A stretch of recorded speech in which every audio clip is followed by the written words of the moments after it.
What's going on, fellow gamblers? Welcome back to Straight Betting. Today is Saturday, December 6th, coming at you with NFL Week 14 best bets. Got 3 NFL picks that I love for this week, guys. But before I get into that, if you're new here, make sure to sub to the channel. And if you guys are here, which obviously you guys are, make sure to drop a like down below if you do enjoy this type of content. Now, let's quick recap, I guess. Thursday night, 1-0, CeeDee Lamb, longest reception. I'm not going to do a whole little recap screen just for that, but we are now up to 33.5 units on the year, so let's hope to add to that this week. Okay, guys, I absolutely love this one, man.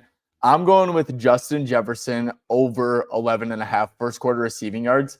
And the reasoning for this, guys, I'm on the first quarter prop right here, right? And it's nothing crazy. It's actually worse with JJ McCarthy, unsurprisingly, right? Because he's not a great quarterback, right?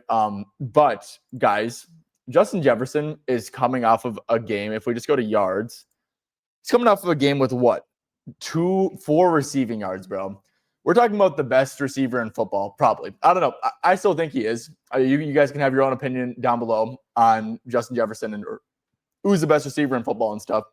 I think he's the best receiver in football still. Dude, the quarterback play has been so atrocious. But guys, 4 receiving yards, look at last year, dude. Lowest was 27. He bounces back, has 99. Not surprising. Lowest last year, I guess he had a couple really crappy games. Look, man, this is like a historically bad game for Justin Jefferson. This is like the worst game of his career. So what do I think they're going to do? Yes, JJ McCarthy, does he stink for sure. But I feel very, very, very strongly that Justin Jefferson is going to be in the scripted plays to get him going super, super early, whether it's screen passes, plays where he's the first read, KOC's digging into his bag of tricks, like pulling up the best plays to get Jefferson the ball, because you got to keep Jefferson happy, man. You absolutely do, dude. Wide receivers, Justin Jefferson, to be fair, he's not like an AJ Brown level diva or anything, but he's pissed, bro. All these great wide receivers, when they come off games like this, are definitely going to be pissed off. So I absolutely think they get Justin Jefferson going early. I don't hate his full game yards at 63.5, but guys, at the end of the day, when JJ McCarthy gets off script, they're not on the scripted plays anymore. I don't know how I feel about that. So I'm going with first quarter receiving yards, guys. The Commanders' pass defense is terrible. What is this? They allow the second most receiving yards overall. The most yards per reception. Guys, it's in a dome in Minnesota too. So, JJ McCarthy has no excuse to miss a ton of throws and stuff. So yeah, big fan of Justin Jefferson over 11.5 receiving yards. I think this is the best possible spot you can get him coming off of a game this damn bad that sticks out like a sore thumb. Okay, guys, second official play. I'm going to go with this Chris Rodriguez over 40.5 rushing yards, running back for the Commanders. So this one bumped up a little bit. Looks like it's at 41, 42 now. Totally fine there, man. I think he gets 60 yards or something here. So like I said, I'm on Justin Jefferson stuff, but at the end of the day, I'm on his first quarter stuff, and I'm not playing his full game because I don't trust this Vikings offense to do shit for an entire game, especially, like I said, once they get off those Kevin O'Connell scripts. So the spread here is Washington minus 1.5, guys. But here's the thing. So I love that Jaden Daniels is back. I love that Terry McLaurin's back. Noah Brown's even back, dude. Debo's playing. All these guys are off the injury report. Guys, let's not forget how damn good this Commanders offense was last year. So this isn't going to be a chart, a hit rate play or anything. But let's not forget how damn good this Commanders offense was last year, guys. Brian, he's basically in the Brian Robinson role from last year, and I can guarantee you were not catching Brian Robinson lines at 40.5 against a terrible team, a bad run defense as well. As we can see here, guys, literally the Vikings are allowing the most rushing attempts. They're 9th worst in rushing yards. And yeah, to the running back position in specific, guys, most rushing attempts allowed. It's because their offense stinks so much, dude. And it's they're I guess the yards per carry stuff is a little bit better. They're 6th most rushing yards allowed to the running backs. But guys, like I said, this offensive environment for Washington Commanders is going to be great. You got the threat of the read option for Daniels. He's coming off of an elbow injury, so it's not like he's coming off of a hamstring or anything. So I don't expect his rushing to be affected at all. And then yeah, the passing attack should be good too, man. It's you got Debo, Terry McLaurin looked pretty good last week. Like I said, Noah Brown is a wide receiver 3 is not bad. Zach, everyone's playing, bro. I just think that this offensive ecosystem is really good. Now, if we go here, Chris Rodriguez, he got 11 carries. Marcus Mariota had 50 passing attempts. It was some ridiculous, crazy stuff. Denver's run defense is really, really good. Miami's run defense is fine. They've been better as of recently, but he had a really good game there. 15 carries, 11 carries. This Lions game, he got hurt, but guys, and then against the Seahawks, that's kind of when he took over on Ja'Cory Krosky-Merritt. We can look at Ja'Cory. I was a little bit interested in him too, but guys, he literally played like 13 offensive snaps. I do think he'll get a couple carries here and there, but at the end of the day, Chris Rodriguez is the guy. Him with like a mobile quarterback next to him, a good passing game versus like a team that just can't stay on the field, cannot put up points, cannot move the ball. Like Chris Rodriguez could get ugly, in a negative game script. But in a script like this, guys, I fully expect Chris Rodriguez to tote that ball on the ground like 12 to 15 times probably.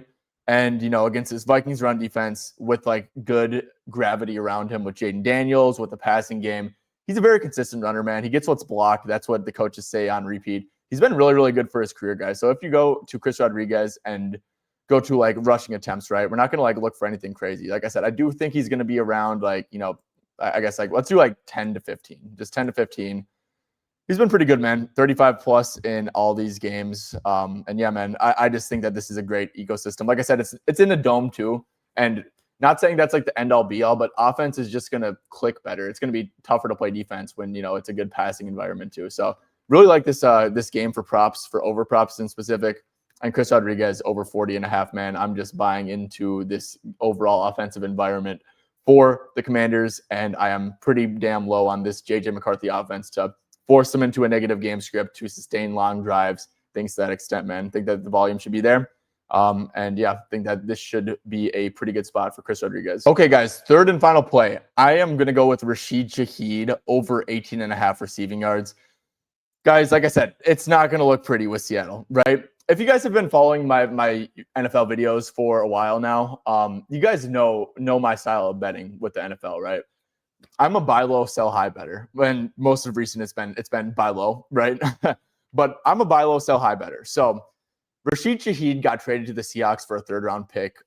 His snaps are pretty close to like Cooper Kupp. His snaps and routes are pretty close to Cooper Kupp. There's been some decent coach speak on him as well. Just like talk about like the coordinator, Clint Kubiak, who by the way is familiar with Rashid Shaheed. Talking about how, he's doing a great job. We haven't gotten the ball as much to him. There's some stuff he was catching up on, but then, they talked about how they expect him to get more opportunities going forward. Clint Kubiak said, yeah, I think there's plenty more we can get out of Rashid Shaheed and the whole group. He's going to be a big value to us. Guys, Rashid Shaheed, in my opinion, is like a really good, really solid receiver. Just like him at 19.5, guys, that's like one catch, dude. I mean, his longest reception is at 14.5. I like that too. I kind of like ladders too. So yeah, man, they're playing against the Falcons. The Falcons matchup isn't like anything crazy or anything like that. I will say they do play a lot of single high safety though, because they really struggle to stop the run. So they have to play single high rather than two high, which leaves them vulnerable a little bit to explosive plays. So another thing too, guys, like I said, we're late in the year. There's a common theme with all these overs that I'm attacking, guys. It's in a dome. It's in Atlanta in a dome. I don't know, man. This just feels like such a good spot for Rashid Shaheed to finally get involved, man. I mean, we're getting a dirt cheap price on him. Like I said, they gave up a lot for him. He was great under Clint Kubiak's system last year. Like I said, some of these games were a little bit quiet, but he had some pretty damn big games too. Like it's the same exact offensive coordinator. So yeah, Rashid Shaheed, man, one of these games he's going to do something, and I think it's going to be this one. I love the spot for it. Like I said, dome should be a pretty positive game script, man. But like, I actually don't think that's bad for Shaheed personally. It's like you have you'll get the play action going, and they'll be able to open up stuff downfield. Like to be honest, you really don't want Sam Darnold just like dropping back with like no run game and stuff. So I think they'll be able to establish run and set up some play actions, take a shot or two downfield to Shaheed. And let me tell you guys, this dude is beyond due. He's a good football player. He's getting the opportunities. Nothing like that's going to change. It's his 5th week in the new system, the new old system. So you think he's going to get going at some point. So yeah, like I said, guys, with NFL, man, I really just like to bet based off of like buying low and selling high. And I think Rashid Shaheed is probably the best buy low candidate in the NFL, right? Or in the prop market right now. I'm not saying to like trade for him for fantasy or anything, because I don't think he's going to be a consistent performer. But yeah, Rashid Shaheed over 18.5 receiving yards. Love ladders, love longest reception. Think that he gets going here in the Dome against a crappy Falcons team. All right, guys, as always, I do appreciate everyone tuning in. Best of luck on NFL Sunday for you guys, and I will catch you guys tomorrow morning for some NBA.